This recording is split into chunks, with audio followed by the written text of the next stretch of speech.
Class 10th में हम DPI द्वारा जारी की गई क्वेश्चन बुक से प्रश्नों को कर रहे थे। ब्लूप्रिंट 2021-22 के लिए क्या कहता है, ऑब्जेक्टिव 2 आएंगे, एक दो नंबर क्वेश्चन आएगा और एक 3 नंबर का आएगा। तो हम 17 पेज का 7वां क्वेश्चन देख रहे हैं हिंदी मीडियम बुक में। यानी प्रश्नावली 5.2 का 7वां क्वेश्चन है जो कि क्वेश्चन बुकलेट में छपा हुआ था। सवाल क्या कहता है, समांतर श्रेणी 7, 13, 19, 205 में पदों की संख्या ज्ञात करो। पदों की संख्या ज्ञात करना है, इनका मान ज्ञात करना है। सबसे पहले हम हल लिख करके इसको लिखते हैं। AP को 7, 13, 19, 8, 2005 था। हमें ये प्रथम पद दे रखा था, A7 था, ये प्रथम पद A7 है। D सारवंता निकालते थे, कॉमन डिफरेंस अगले पद में से पिछला पद घटाते थे हम। 13 में 7 कम करेंगे, 6 आया। और लास्ट टर्म दे रही थी हमें 205। जब लास्ट टर्म दी होती तो जो n होता है l में चेंज हो जाता है। l बराबर a plus n minus 1 into D, ये सूत्र होता है हमारा, इसको लगाएंगे हम। l का मान हमारे पास 205 दिया था, a 7 था, n का मान नहीं मालूम, n तो हमें ज्ञात करना, d 6 था। हमने कह दिया कि n हमें ज्ञात करना है। 205 यही है, देखो ऋण 7, ये n ऋण 1 और ये 6 था, गुणा में 6 है। घटाएंगे हम, 15 में 7 गए 8, यहाँ बचेंगे हमारे पास 9, 158 बचेंगे, बराबर n ऋण 1 गुणित 6। और भी करते दिख रहा है, 6 कम 6, 6 3 18, 6 3 18। अगले पद में 33 यहीं रहेगा, ऋण के इधर लाएंगे, धन 1 हो जाएगा, बराबर n। तो जो n का मान होगा वो 34 हो जाएगा। तो इस AP में कितने पद होंगे, 34 पद होंगे। ये हमारा हो जाता है। पिछले वीडियो में मैंने कुछ क्वेश्चन बता रखे थे, 2 नंबर 3 नंबर वाले, आज भी देखेंगे उनको हम।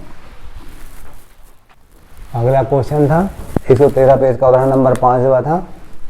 AP निर्धारित करना था, AP ज्ञात करना था हमें। AP हमने माना यदि प्रथम पद A और सारवंतर D हो, तो हमने ऐसा देखा था, प्रथम पद A और सारवंतर D हो, पहला पद A हो जाएगा, दूसरा A धन D हो जाएगा, तीसरा A धन 2D हो जाएगा। इस टाइप से हमें पद मिलते रहेंगे, ये AP कहला जाएगी। तो A और D निकालें, दिया था तीसरा पद 5 है, हम लिखेंगे यहाँ पर दिया है तीसरा पद 5 है, और दिया था हमें 7वां पद 9 है, 7वां पद 9 है, ये दिया था। इन दोनों से हम A और D के मान निकालेंगे। तो A और D निकालने के लिए देखिएगा, यहाँ तीसरा पद 5 दिया था, यानी A प्लस 2D बराबर 5। तीसरा तो A प्लस 2D, और 7वां पद 9 दिया था, तो A प्लस 6D बराबर 9। जो सा पद ज्ञात करना हो उससे 1 कम कर देते हैं। जैसे AN बराबर, इससे निकाला हमने, AN बराबर A plus n minus 1 into D. अब कैसे आए एक बार मैं समझा दे रहा हूँ, ये स्टैंडर्ड सूत्र था। तीसरा पद की बात कर रहा है तो मैंने ऐसे A3 लिखा, तो A प्लस 3 ऋण 1 इंटू डी, तो A प्लस 2D आएगा ना। इस टाइप से मैंने A प्लस 2D लिखा था। ऐसे 7 का A प्लस 6D लिखा आएगा अपना, क्योंकि वहाँ 7 माइनस 1 लिखते तो वो 6 आता। ठीक है, अब इन दोनों को विलोपन से हल कर लेंगे हम, तो A और D मिल जाएंगे।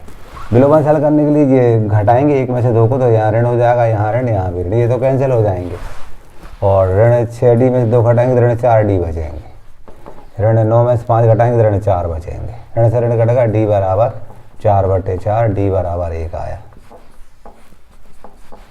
D 1 आया, क्या करेंगे, समीकरण 1 में रख देंगे। समीकरण 1 में D बराबर 1 रखने पर तो 1 धन 2, A धन 2, D का मान 1 था, बराबर 5। A धन 2 बराबर 5, हमने D के स्थान पर 1 रखा है। A बराबर 5 ऋण 2, तो A बराबर 3 आया। बस यहाँ हम AP ज्ञात कर रहे हैं, जो AP हो जाएगी हमारी, क्या प्रथम पद A था, तो A का मान कितना निकाला हमने, 3 निकाला। दूसरा पद A धन D था, तो 3 धन 1 4 हो जाएगा। ये वाला तीसरा पद 3 धन 2, A का मान 1 था, तो 3 धन 2 कितना हो गया, 5। इस टाइप से अन्य पद आएंगे हमारे। सीरीज क्या हो जाएगी, समांतर श्रेणी क्या हो जाएगी, 3 4 5। इस टाइप से अनुपात आ जाएंगे, ये हमारा आंसर हो जाएगा।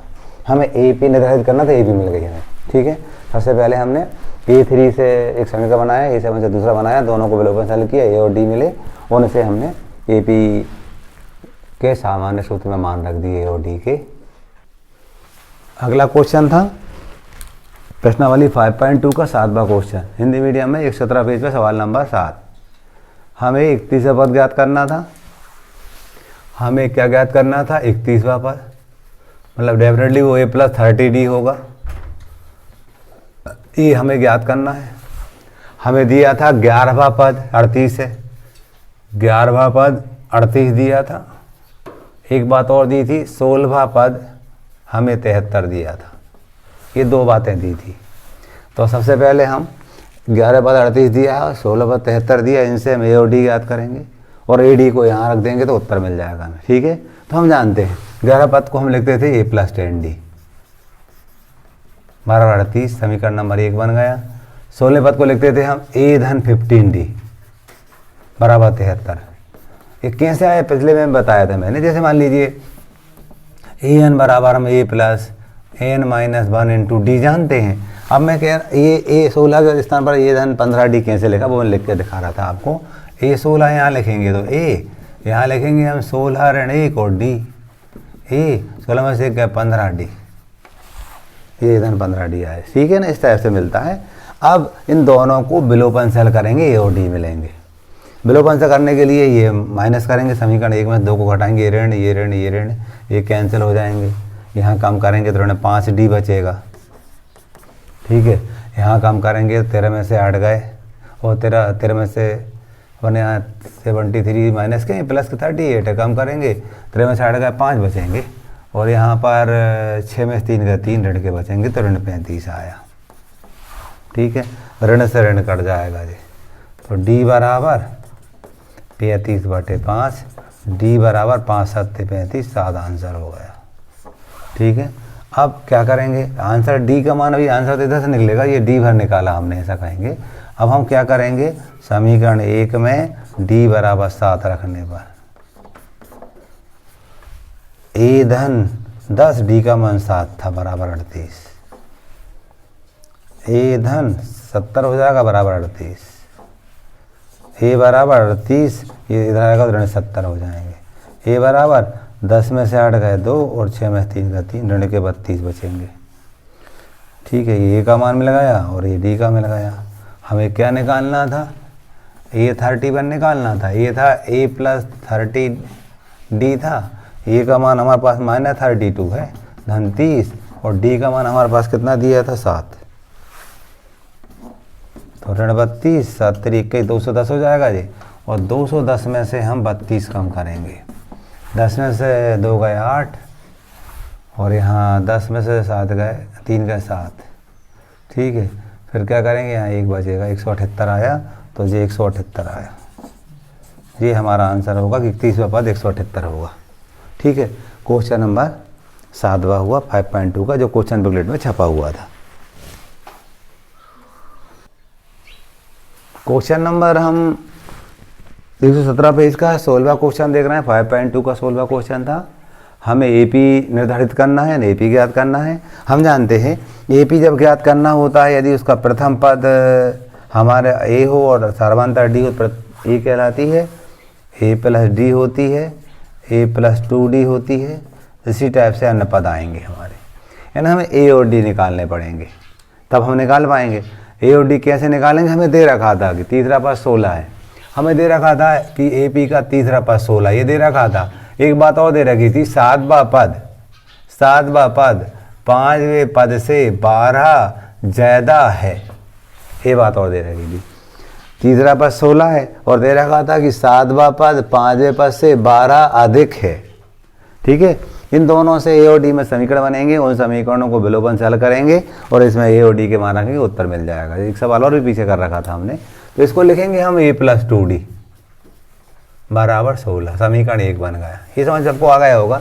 3 है तो 2D, यहाँ पर A + 6D आएगा, 7 है 6D आएगा, और 5 है तो क्या आएगा? A + 4D धन 12।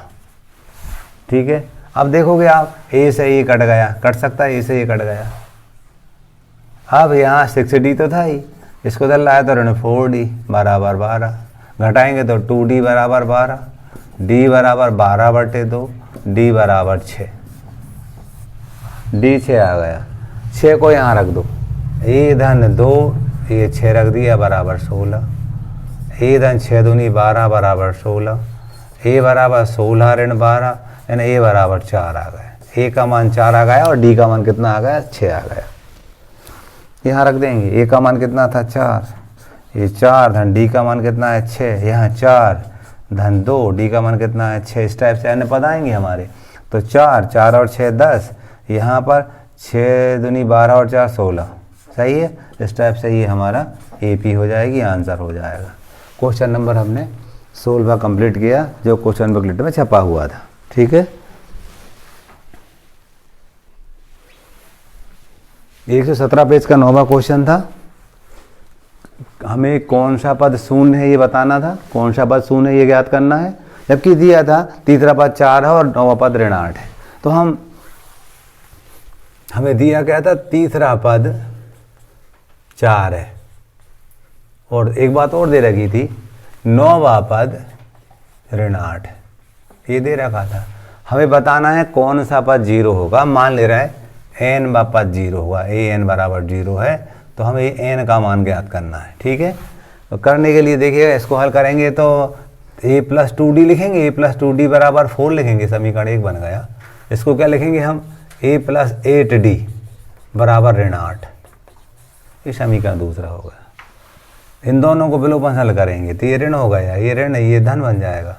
नीचे वाले समीकरण चिन्ह चेंज करते हैं विलोपन में हम, ये कट जाएंगे। यहाँ ऋण 6d बराबर 8 और 4 कितने हुए 12, d बराबर 12 ऋण 6, d बराबर 6 दूनी 12 ऋण 2, ठीक है। क्या करेंगे अपन, समीकरण 1 में रखेंगे। समीकरण 1 में d बराबर ऋण 2 रखने पर a + 2, d का मान ऋण 2 था बराबर 4, a धन ऋण का ऋण 4 बराबर 4, a बराबर 4 धन 4, a बराबर 8 आया। ये उत्तर नहीं है, इनकी सहायता से हम n का मान ज्ञात करेंगे। अब हम जानते थे an बराबर a + n - 1 × d होता था। हम मान ले रहे हैं कि इसका n वा पद 0 थे, 0 ले लिया, बराबर a क्या है 8, n तो निकालना, और d कितना है ऋण 2, ये 8 को दलाएंगे तो ऋण 8 हो जाएंगे। ये n ऋण 1 गुणित ऋण 2 था, अगले पद में ऋण 8 यहीं पर ऋण 2 बटे में आ जाएंगे, n ऋण 1, ऋण से ऋण कट गए हमारे, 2 एकम 2, 2 चौको 8, तो हमें क्या मिला 4 बराबर, हमें मिला 4 बराबर n ऋण 1, या 4 धन 1 बराबर n, या n बराबर 5, तो 5वां पद शून्य होगा, ये हमारा आंसर होगा, ठीक है।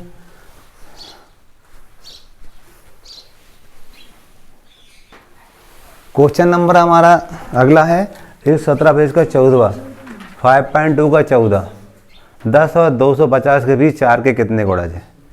तो 10 और 250 के बीच 4 के कितने गुणज है ना, 10 और 250 के बीच 4 के पढ़ने में आने वाली कितनी संख्याएं हैं। तो सबसे पहले हम इसे AP बनाएंगे, तो 4 के पढ़ने वाले पहली संख्या तो 12 हो जाएगी, क्या हो जाएगी 12, 4 तेरी 12, 4 चौको 16।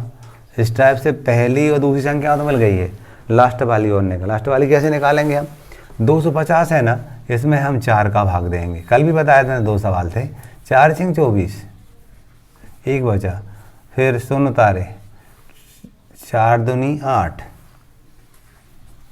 2 बचा, सही है। अब ये 2 इसमें से कम कर देंगे हम 250 में से, तो 250 में से हम 2 कम करेंगे तो 8 4 248, तो लास्ट वाली संख्या हमारी 248 होगी, ठीक है। अब आसानी से n का मान निकाल लेंगे। हम जान रहे हैं a बराबर हो जाएगा 12 प्रथम पद, और d जानते थे द्वितीय पद में प्रथम पद घटता था, तो 16 ऋण 12 करेंगे, कितना आया 4 आया, ठीक है। अंतिम पद l का मान दिया था हमें 248, कितना दिया था 248। हमें क्या ज्ञात करना है, n ज्ञात करना है, n बराबर क्वेश्चन मार्क लगा दिया। हम जानते हैं एल बराबर A plus N minus 1 into D होता है। कल भी हमने देखे थे सवाल, इसी टाइप के सवाल थे, संख्याएं दूसरी सी, सवाल इसी टाइप के थे। एल कितना है 248 है, ए कितना है 12 है, एन हमें ज्ञात करना है 101, डी का मान कितना हमारे पास 4 है। 248 ऋण 12 बराबर 101 गुणित 4, यह गुणा रहता है, घटाएंगे हम तो 8 में 2 गए 6, 4 में से 1 गए 3, 236 बराबर 101 गुणित 4। इसको काट भी सकते, 4 एकम 4, 4 पंजे 20 और 4 नम 36, 59 आया। 59 यहीं पर है, ये ऋण एक इधर आएगा, धन 1 बन जाएगा बराबर n, तो जो n होगा n बराबर हो जाएगा 60। यही आंसर होगा कि 10 और 250 के बीच 4 से विभाज्य 60 संख्याएं होंगी। ऐसा उत्तर जमा के नीचे लिख भी सकते हैं और ऐसा भी कर सकते हैं, ठीक है। क्वेश्चन नंबर 18, ये तो क्वेश्चन नंबर हम कोई भी कहते हैं इसको, ये एक्चुअल में क्या है, क्वेश्चन बुक से लिया गया है और पुस्तक में देखने को नहीं मिल रहा है। तो हम कर रहे हैं इसको, ए बी एवं सी के मान ज्ञात करना था। हमें ए 7, बी 27 और सी ए पी में दिए थे, यानी हल लिखा हमने, सरल सवाल है। ए दिया है, बी 7 दिया है, बी दिया है, 23 दिया है और सी दिया है, ए पी में है। अब ए पी में है तो वो कह रहे हैं ए बी सी के मान निकालो। किसका मान निकालो, ए का क्या मान होगा, बी का क्या मान होगा और सी का क्या मान होगा। आसानी से निकाल सकते हैं। आप देखिएगा, ये हमारा दूसरा पद है, दूसरा पद हमें 7 दिया है, दिया दूसरा पद, और हमें ये चौथा पद 23 दिया है। हम दूसरा पद मतलब इसको a प्लस डी लिखेंगे बराबर 7, इसको चौथा पद मतलब a प्लस 3d लिखेंगे बराबर 23। अब यहाँ पर a प्लस 3d लिख करके विलोपन विधि से हल कर लेंगे तो a और d मिल जाएंगे, तो हम a b c के मान निकाल लेंगे। ये कट ऋण लगाएंगे, ये कट गए, ऋण 2d बराबर ऋण 16 बचेंगे, ऋण से ऋण कट गए, d बराबर 2 8 16 8 आ जाएगा। समीकरण किस में रखेंगे हम, एक में रखेंगे, एक में d बराबर 8 रखेंगे हम। तो a प्लस डी 8 बराबर 7, a बराबर 7 ऋण 8, a बराबर ऋण 1। तो पहला उत्तर तो आपका यही होगा कि a का मान ऋण 1 होगा। बी सी के और मान निकालने हैं तो देखिएगा, जो b क्या था हमारा, b जो है था ना हमारा कौन सा पद है, 1 2 तीसरा पद है, मतलब लिखेंगे a प्लस 2d। a ऋण 1 था 2 और d का मान हमारे पास कितना था 8 था, ऋण 1 धन 16 15 आएगा। ये दूसरा उत्तर हो जाएगा हमारा। अब c ज्ञात करना, c कौन सा पद है, 1 2 3 4 5वां पद है, तो a5 है। a5 मतलब a प्लस 4d लिखेंगे इसको। a तो ऋण 1 था, 4d का मान था 8 हमारे पास, ऋण 1 8 चौको 32, 32 में से 1 गए 31 बचेंगे। इस टाइप से ये हमारा तीसरा आंसर होगा। हम कह सकते हैं a बराबर ऋण 1, b बराबर 15 और c बराबर 31, ये हमारे आंसर होंगे जो सवाल में पूछे थे हमसे, ठीक है।